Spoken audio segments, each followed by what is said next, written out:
All right, my man. All right, AJ. So the man we were just talking about needs to be brought into this conversation, and he goes by Khamzat Chimaev, man. Dana White said it himself. He says, listen, this dude wants to fight all the time.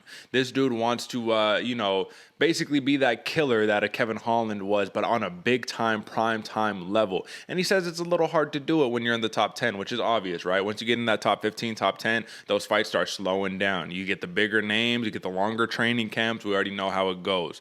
But AJ, my man, Khamzat Chimaev, he was ranked number 31 in the middleweight division. He has no ranking in the welterweight division. He beats number 11th ranked Jingliang. He is firmly now in the top 11, if not top 10. However, neither of us have him in our rankings. The UFC does not have them in their UFC rankings in the top 15. So my question to you is, where do we put Chimaev, man? Because though he has had this unprecedented run in the UFC, right, where I believe the statistic, or I'll bring that statistic up in a second, but basically, man, he's smashed through everybody in the first or second round. He's taken basically like one punch, you know what I'm saying, as opposed to like the 100-something that he's put on his opponents, man.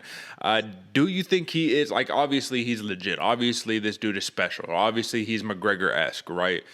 But I'm talking about now when you say, all right, now the people you're fighting are the Wonder Boys, the Neil Magny's, the Gilbert Burns, the Colby Covingtons.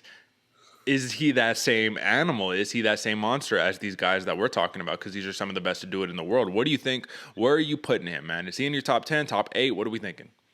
See, I think the easiest way to go is kind of how we've always been talking about it. You fight this guy for his spot, that's where you put him. So if that's the case, you have to put him at number 11. But honestly, I think he's better than that, man. I think he's better than 11. I'm looking at my rankings right here. And as far as the name recognition, is he as recognizable as Kamaru Usman, Colby Covington, Leon Edwards, these guys who have been doing for quite some time? At least name-wise, no. But I do think talent-wise, yes, man. I think talent-wise, this dude is far above where anybody's going to put him.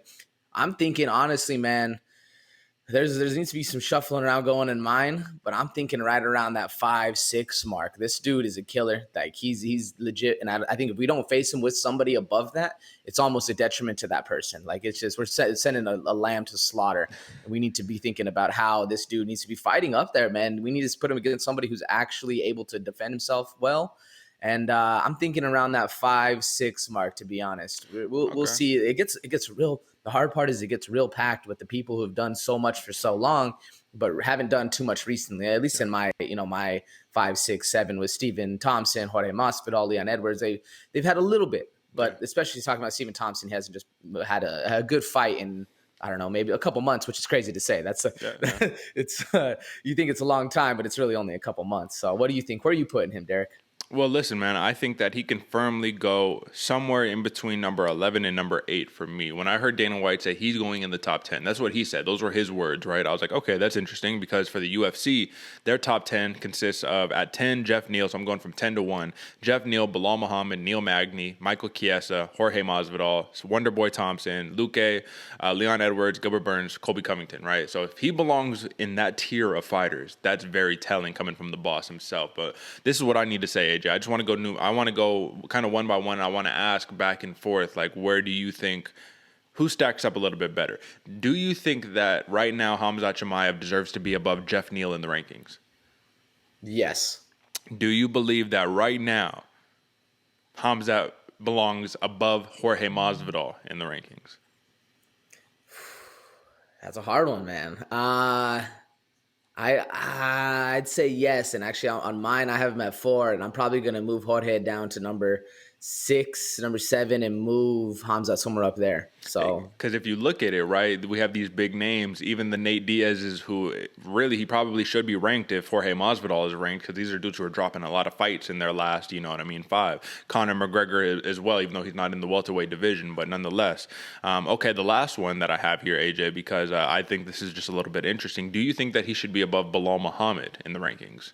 Yes, 100%. Now, let me ask you why exactly, because Bilal Muhammad was on a 5-fight win streak before losing to Leon Edwards, right? So it's like, okay, how has Khamzat's 4-fight win streak in the UFC over majority prospects and 2 actual names, one who came at middleweight, so it doesn't really count for the welterweight division. How does that surpass Bilal Muhammad fighting actual killers in the welterweight division? What do you think? Fully on perception for me of how they're getting it done, how Hazmat's getting it done, and the time spent in the cage. I don't have Bilal Muhammad's stats pulled up right now. Probably can real quick, but I'm sure it's a lot of later fights, later decisions. At least in my memory, Bilal Muhammad isn't really necessarily so much of a killer. Yeah. He's more of a point fighter, get it done, hit you from the outside, piece you up, nice hands, very fast.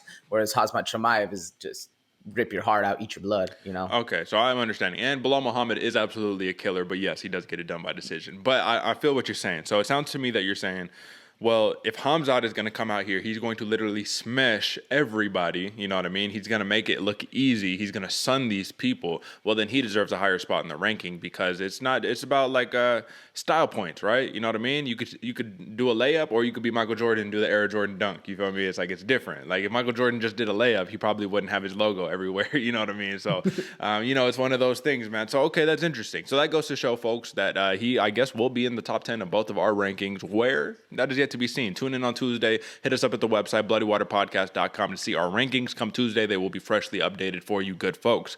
But I just wanted to basically see where we're at, because this has been one of the quickest rises in UFC history in terms of a prospect kind of putting himself into title contention, because one more big win for Chimaev, especially against a top 10 opponent, you have to almost guarantee that they're going to be having the buzzes of like, yo, what's up, Khamzat, you next? We'll see. We'll see, my man. So right before we move on, AJ, just turn me down in the monitors just a little bit, my man, and then we can get into a little bit of recap, dog.